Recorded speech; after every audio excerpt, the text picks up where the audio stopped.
Hey y'all, I'm Tracy. Welcome to Just Dig It Farms. Today I am sowing some seeds and getting ready to plant the spring potager garden. I'm really excited about the garden this year.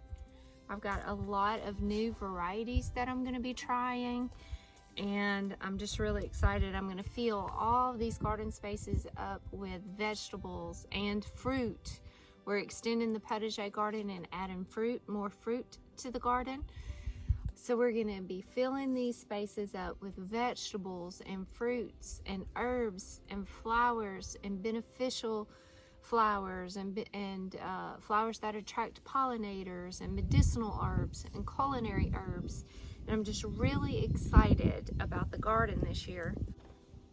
If you guys have not seen the video where I explain my seed plan for the year, y'all go check it out because I think it might really be helpful for you, especially if you're growing a lot of your own plant starts from seeds. And one of the reasons why you would want to start your plant starts from seeds versus just going to a big box store or a nursery and buying plant starts is if you're like me and you've got a pretty good sized garden, then all of those little plant starts at $3 and $4 a pop adds up really quick versus a pack of seed for $3 or $4 that would give you multiple plants, many plants. So that's one of the main reasons why I sow so many seeds for the garden to plant my garden with. Another reason is because of the diversity. I mean, you have such a bigger selection of all the different kind of varieties and types that you want to grow versus the minimal amount that you have to choose from in a big box or a nursery.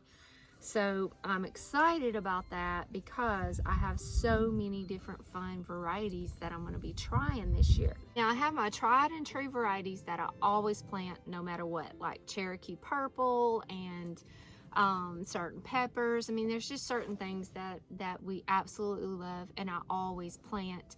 And then I add some diversity and mix up some different varieties each year too. But this year I'm really adding a lot of new varieties, and I've got a great little selection to pick from my seeds here that I ordered from. This year I ordered my seeds from Hess Tools, Botanical Interest, and I had a lot of seeds from Renee's Garden. So, and I've got some seeds from M.I. Gardner, but the majority of my seeds this year came from Hess Tools and Baker Creek, or rare seeds. That's where I got most of my seeds from this year. And another reason why I like to grow my plant starts from seeds myself is because it is just so rewarding. Putting a little seed in the soil, watching it germinate, watching it grow, transplanting it to the garden, caring for that plant, you know, watching it grow and develop and turn into a flower and into a fruit, and then harvesting that and putting it on our table and us eating it or preserving it and eating it throughout the winter, or, you know, just the whole process is just empowering, and it is just so rewarding and humbling. So I love to grow plants from seeds. It's just a great feeling that, you know, we can do this. We can grow our own food. We can grow our own gardens. We can feed ourselves. That is a very empowering feeling. And especially right now, with the way our food system is, with the way our economy is, the way our government is, just the way everything is right now, and what we went through last year with COVID and all of that, and lockdowns and the shelves, grocery store shelves being empty, that whole thing is just to be able to grow your own food and to have that security and that ability to be self-sustainable is empowering. So that is another main reason why I like to grow my own food from seeds. Another great reason to grow things from seeds is because this little packet of $4 or $3 seeds could possibly last for decades. So, you know, if you don't grow, there is 300 seeds in this one little package of cabbage. I don't need 300 Bok Choy plants right now. So I can save this seed and use this same packet next year. And then this $4 pack of seed, this just this season I do 10 plants from this. Well, those 10 plants will reproduce seed, and I can harvest that seed, and I have continual seed to continually plant my garden from this $4 packet of seed. Because many of your seeds, there's no expiration, they don't really expire. You know, they do kind of start losing some germination rate the older they get, but it has been known for seeds to be good for decades. So I've got seeds in here that's from like 2010, 2012, and I don't get 100% germination rate. I might not even get 25 or 50% germination rate, but I do get some to germinate. And if you just have a few plants, then you can have many plants because it's going to reproduce those seeds again. So that is my many reasons of why you should be sowing your own seeds if you can, if you have the ability and you have the space. Even if you just have a sunny window in your house and you can just grow a few things, just grow a few things. Just do what you can do where you're at. Like right now, I don't have my greenhouse. I'm in it right now to sow my seeds, but my plant trays, my seed starts are going inside my house in my foyer. I've got a grow shelf made with grow lights on it, and I just got a heat mat from Hess Tools. The box is in there. I'm going to unbox it today. A heat mat is going to tremendously help my seeds to germinate quicker. So I'm taking all of my plant starts in my house and growing them up, and then I'm revamping the chicken tractor temporarily to be my little greenhouse for this year. So like, I don't have the perfect setup, but I'm using what I've got where I'm at right now, what my situation is right now. I'm figuring out how to use what I've got to be able to grow my own plants. I'm hoping that that encourages you, that even though you may not have the perfect setup, then just do what you can with what you've got. When we first started the potager garden here, I didn't have grow lights, I didn't have a grow shelf, I didn't have nothing like that. I just sowed the seed and did the best I could do just out by the garden shed. So just do what you can do with what you've got and be encouraged by that. Okay, so right now I am sowing this Bok Choy, and I've got this cute little tiny Bok Choy. That's gonna be fun. I think that's gonna be fun to cook with too. So I'm sowing these right now, and I keep looking that way because I'm keeping my eye on my sneaky little dog, Champ, who likes to run to the neighbor's house. Especially if he sees that I'm getting occupied with something else. Then he just takes off.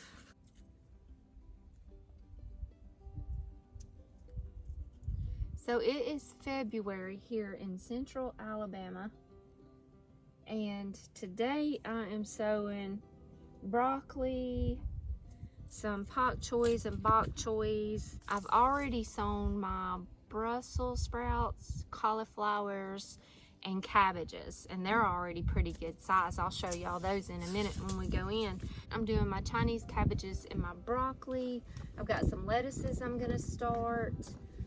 Some of my flowers, like some nasturtiums and a few flowers like that, calendulas, I'm gonna go ahead and get those started. I've got some herbs I'm gonna start, Swiss chard. Depending on my time today, it might be next week before I start sowing my tomatoes and cucumbers and eggplants and peppers and things like that. So when they're tiny little seeds, I just put them on the surface of my soil here, and then I get me a little scoop of soil, and I just kind of do it across the top.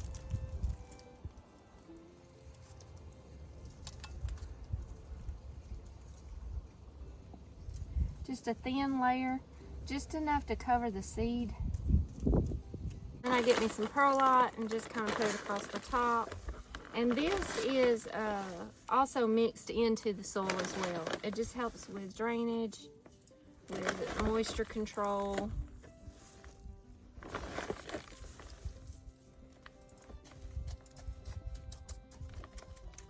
Now the potting soil that I'm using is not necessarily a seed starting soil.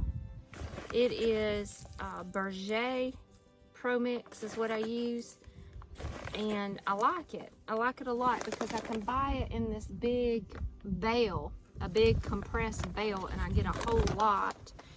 And it's really good. It's what we used at Petals. It's what they use to grow everything. All of the seed starts, all of the plants, things are bumped up into that. And it's just, it works. It works really well. Now I have used just a seed starting mix and it works good, but I really like this Berger Pro Mix in that big bale right there. All right, and then I recycle and repurpose everything. So these are just recycled plant tags. And I'm going to put what it is,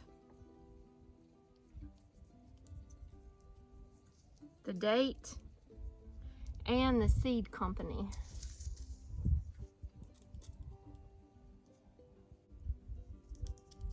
Okay,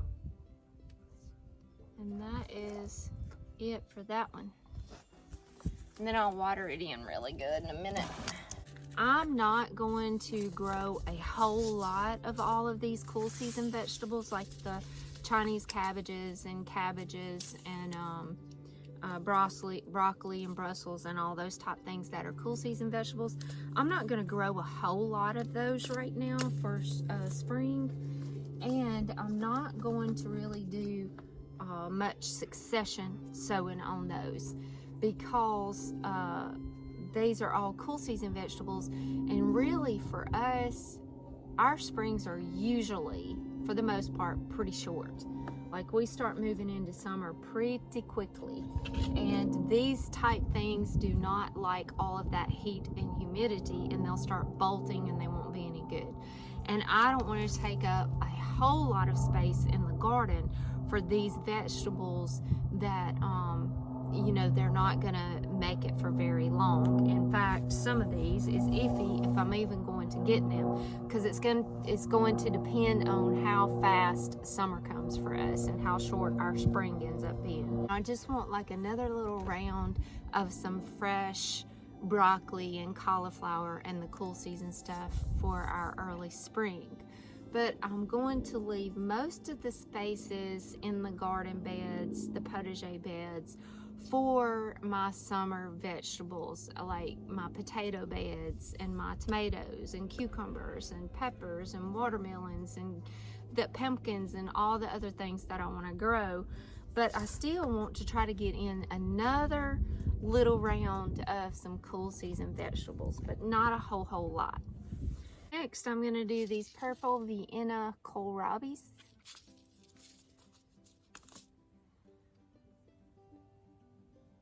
While we're sowing these seeds, let's talk about the different type of seeds for a minute. So there's GMO, which stands for genetically modified organism. And first of all, seed companies can't sell genetically modified seeds.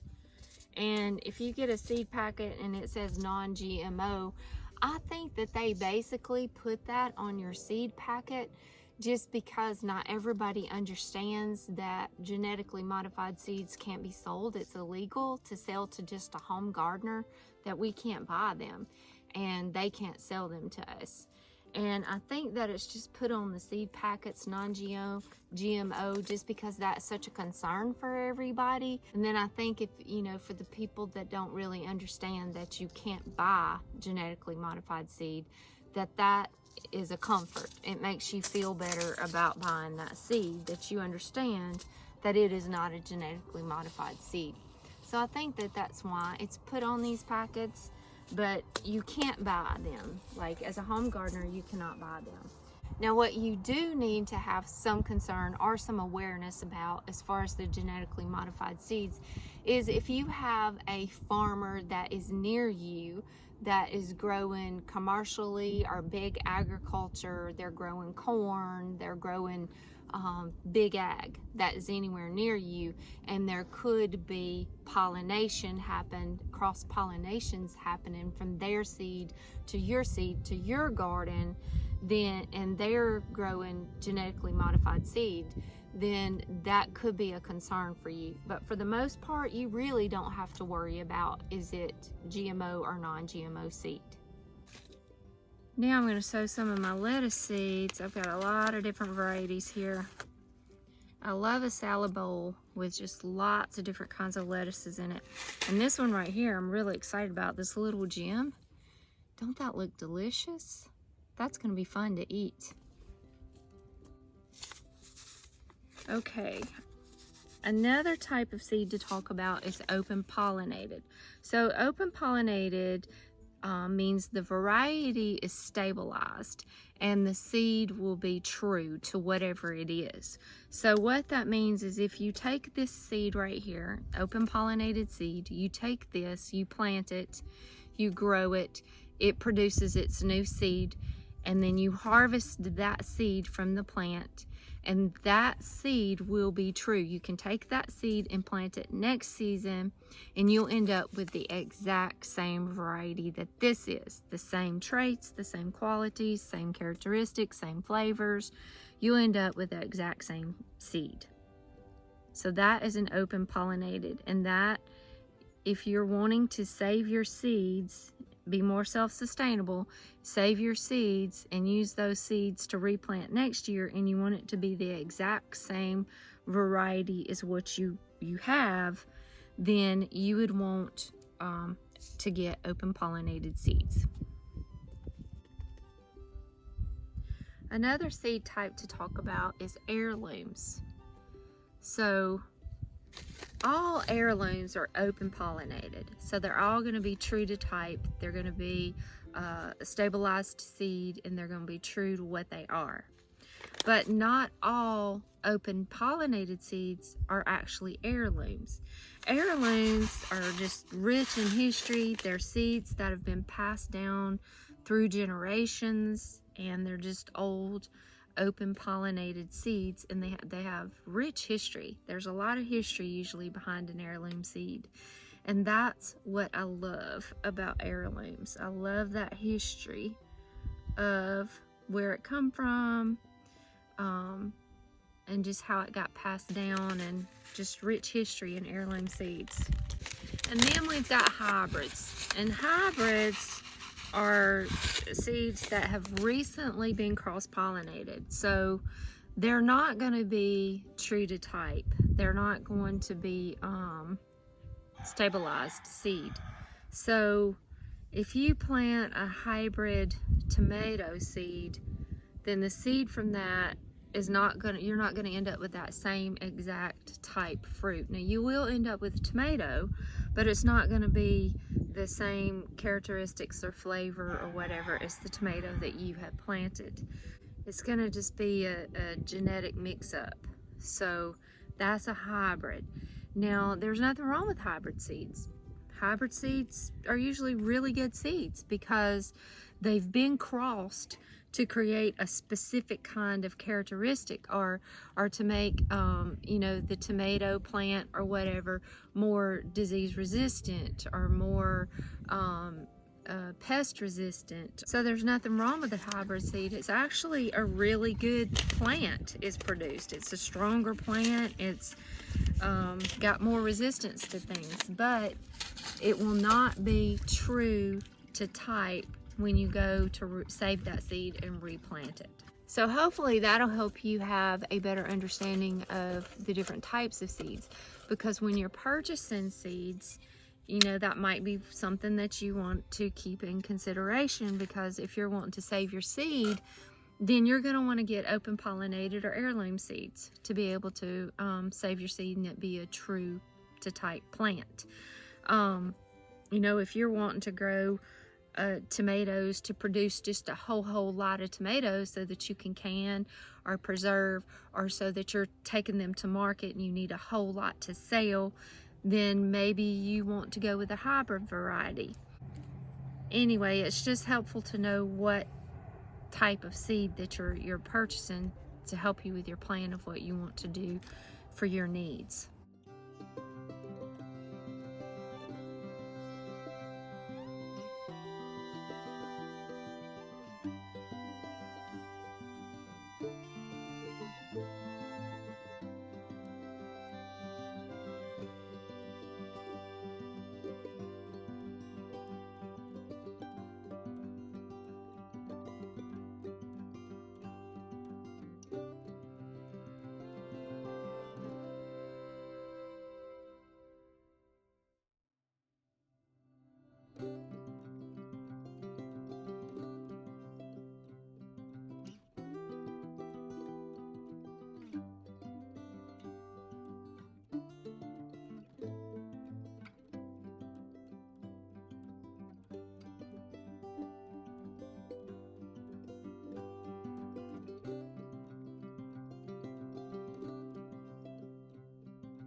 I got a couple of packages from Hess here. This is my seed potatoes. So this one is Austrian Crescent.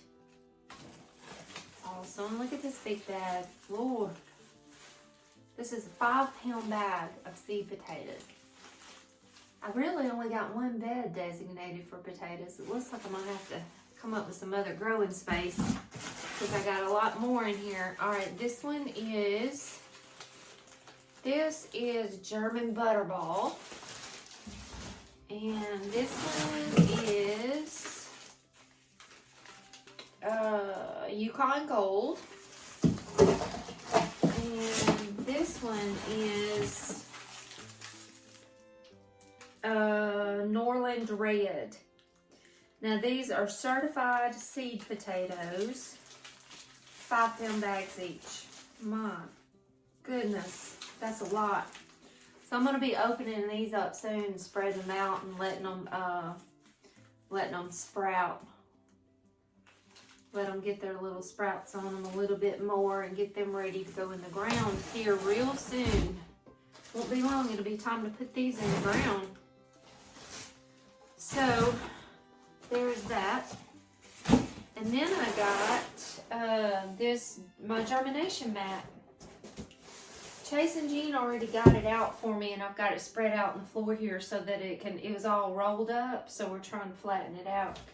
But this is the thermostat that I got with it. We're in my foyer here, and I've got this grow station in my foyer. This was my Christmas present to myself last year. So it's just a metal shelf that I got from Lowe's. And then I ordered some grow lights and 1, 2, 3, 4. I got 4 grow lights here. I can't even remember where I ordered them from. They're pretty good. They're not the best. They're like, okay. So, but they did the trick. They're doing the trick. And I've got those set up. And then also last year, I got these extra trays here that have no holes in them so that you can bottom water and so that the water doesn't leak onto your lights or whatever. So I bought this little setup last year. And now I've got this awesome germination mat. These germination mats are really great, especially for seeds like your tomatoes and peppers, and that require the soil temperature to be so hot before they'll germinate. These are going to be awesome because it's going to help speed up the germination on the seed. And on the other seeds as well, it will help them to germinate a lot quicker. So I'm excited to get this germination mat and thermostat. This is going to be super cool. So let me get this set up. If you guys are in need of a germination mat or your seed potatoes, because it's about time to get them in the ground, well, it is for us anyway, Central Alabama, then y'all check out Hess Tools. Check out their selection of what all they have. They've got it going on over there. In the description below in this video, there is a link to Hess Tools, and you can just click on that link and go over and check them out and shop with them if you need anything. And if you don't mind, just use that link if you decide to purchase anything at no extra cost to you guys.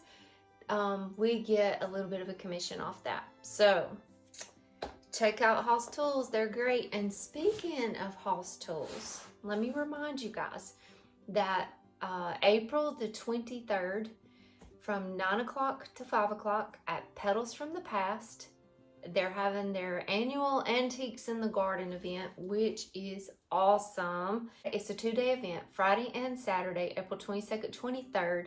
But on the 23rd, just one day on Saturday, we're having a YouTubers meet and greet. There's 7 of us YouTubers that's going to be there. It's going to be Jean and me with Just Dig It Farms. It's going to be Greg and Sheila with Hess Tools.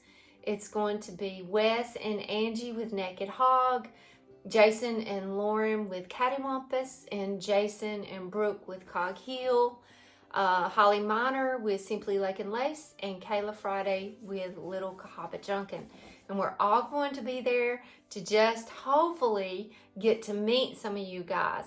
if you're interested in coming to this event, there is a link below. You can go click on that link. It takes you to the Petals from the Past website, and there's a spot on there where you can register.